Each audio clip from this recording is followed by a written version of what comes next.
Welcome to your Daily Writing Habit, episode number 311.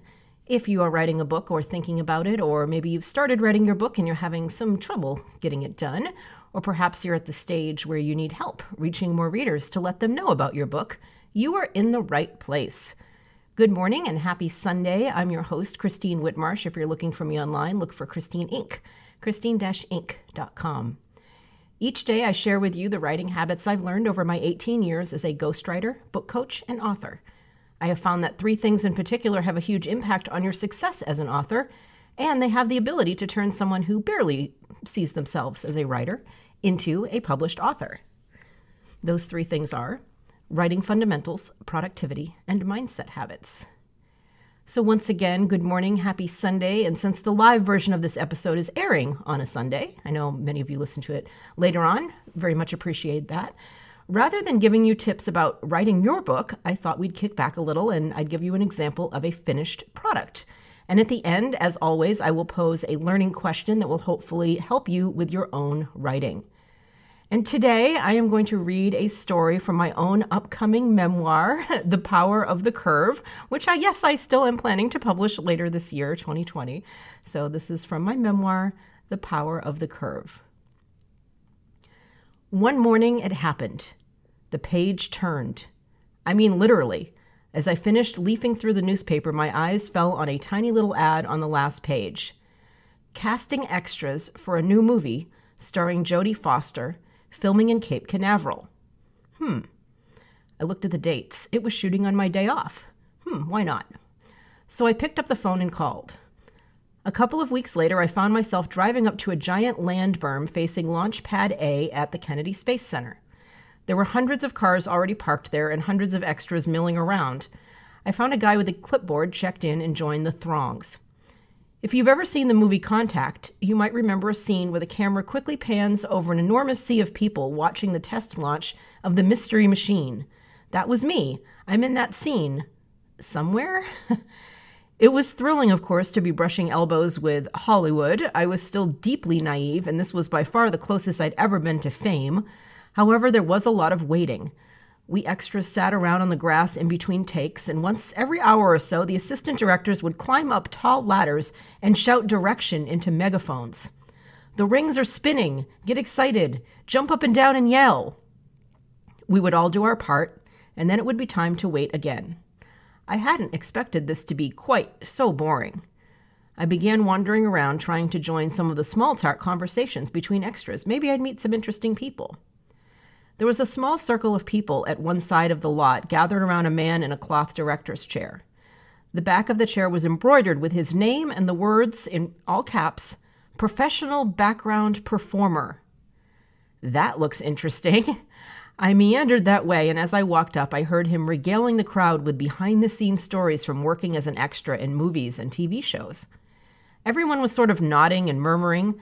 I sidled up and listened and quickly decided, based on my limited experience, that this guy must be pretty legitimate.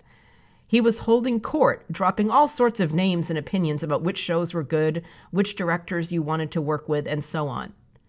The other listeners, undoubtedly bored like I was, were enjoying the free entertainment.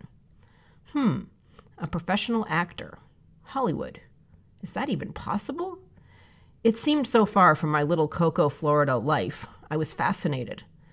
I resisted the urge to raise my hand and blurt out, "So if you want to get into acting here, locally, how do you even do it?"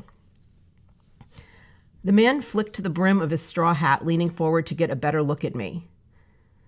"Well, I don't know," he said. "There isn't much around here. I went to acting school in LA, but there is one place I know about, the only place I'd go if I were you. It's a commercial acting school in Orlando." Well, that was all I needed to know. It was as if this random guy had thrown the spark that finally lit my flame.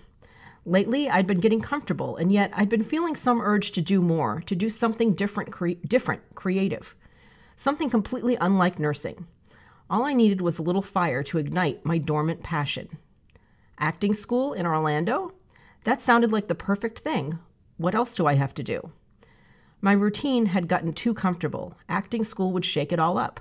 Driving an hour to the city and trying something I had never done before, something glamorous. Yes, it was just what I needed. When I got back from the contact shoot, the first thing I did was break out the yellow pages because, yes, it was 1996, and find that school. The extra guy had been right. There was only one. I called the next day and enrolled myself in weekly acting classes.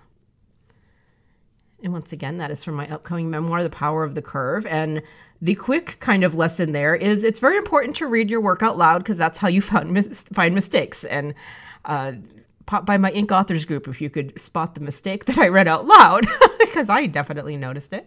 So great lesson, kind of like unexpected lesson there is the best way to catch all your mistakes, no matter how many times you think you've edited your manuscript, is to read it out loud.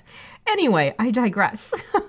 And as always, I hope you enjoyed this week's Sunday story time. And here's today's official study question. That was the unofficial one.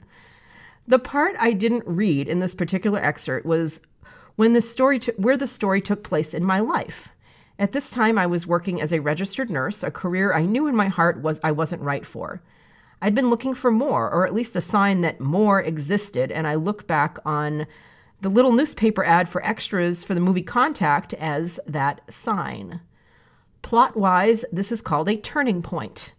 For those of you writing your memoir, or simply incorporating personal stories into some other avenue of your writing, which you all should be doing all the time these days. That's how we differentiate as our stories.